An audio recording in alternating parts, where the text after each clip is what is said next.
Bonjour mes chers élèves. Aujourd'hui, on va étudier comme cours d'orthographe les lettres muettes. Cette leçon est destinée aux élèves de la 5e année de l'enseignement primaire. L'objectif visé de cette leçon, orthographier correctement les mots contenant une lettre muette. D'abord, observons ces phrases. La tablette est munie d'une batterie. Il y a deux types de téléphones. Le premier ordinateur était très lourd. Observons les mots soulignés et les lettres en couleur. Commençons par la phrase A. On a muni et batterie se termine par E, la marque de féminin. Ce E ne se lit pas.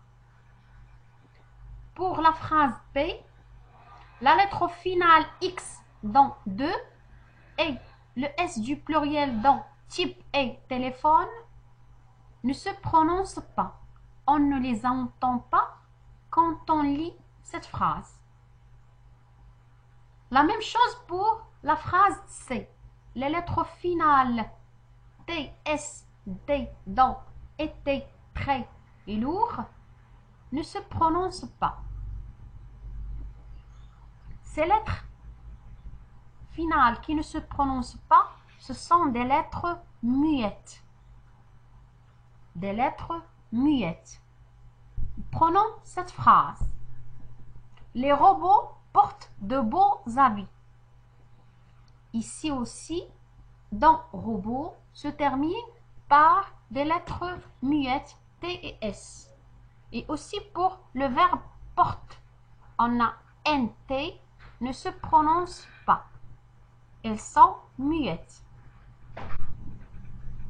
Pour beaux habits, on a habit commence par un H muet qui ne se prononce pas. Et pour le X du pluriel de beau, c'est une lettre muette, mais ici se prononce dans le cas de liaison. On dit beaux habits. Nous retenons alors. Dans certains mots, on trouve des lettres qui ne se prononcent pas. Ces lettres sont muettes. On peut trouver les lettres muettes soit au début du mot, comme le H muet dans l'homme, une habitation, ou bien au milieu du mot, comme le P dans compter et G dans longtemps, ainsi le P et le S. À la fin du mot, comme dans un nid, court, puis, ici, les lettres finales ne se prononcent pas. Les lettres finales des terminaisons verbales, par exemple le E, le S, le X, le D, le T, NT, et le S et le X du pluriel, du nom et des adjectifs ne se prononcent pas, sauf dans le cas d'une liaison.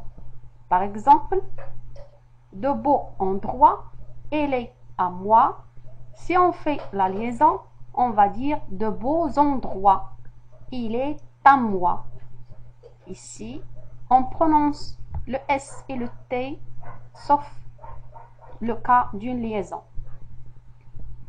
Pour trouver la consonne finale d'un nom ou bien d'un adjectif, il faut essayer son féminin ou un mot de la même famille ou chercher dans le dictionnaire. Par exemple, on a court, il a un T muet, courte au féminin.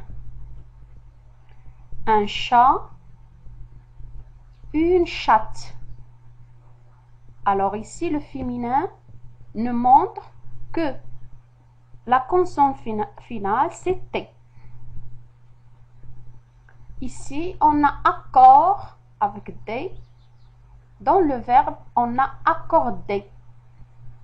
On a chant avec T muet. Dans le verbe, on a chanté. Ici, le verbe, ils ont montré la consonne finale du mot. Maintenant, on s'entraîne. J'entoure les lettres finales muettes. du chocolat, un retard, ailleurs, du lilas, une brebis, le prix, alarmant, trop, un seau. Deuxième exercice, je complète les mots avec la lettre muette qui manque. Un chat, le champ, un client, le repas. On corrige. Pour le premier exercice, les lettres finales muettes sont le T dans du chocolat, le D dans un retard, le S de ailleurs, le S du lilas, le S d'une brebis, le X dans le prix, le T de alarmant, le P de trop, le T un seau. Pour le deuxième exercice, je complète les mots avec la lettre muette qui manque. Ici, la lettre qui manque dans un chat, c'est le T. La lettre qui manque dans le champ, c'est P. La lettre qui manque dans un client, c'est T. La lettre qui manque dans le repas, c'est le S. Fin de notre leçon pour aujourd'hui. Merci de votre attention et à la prochaine.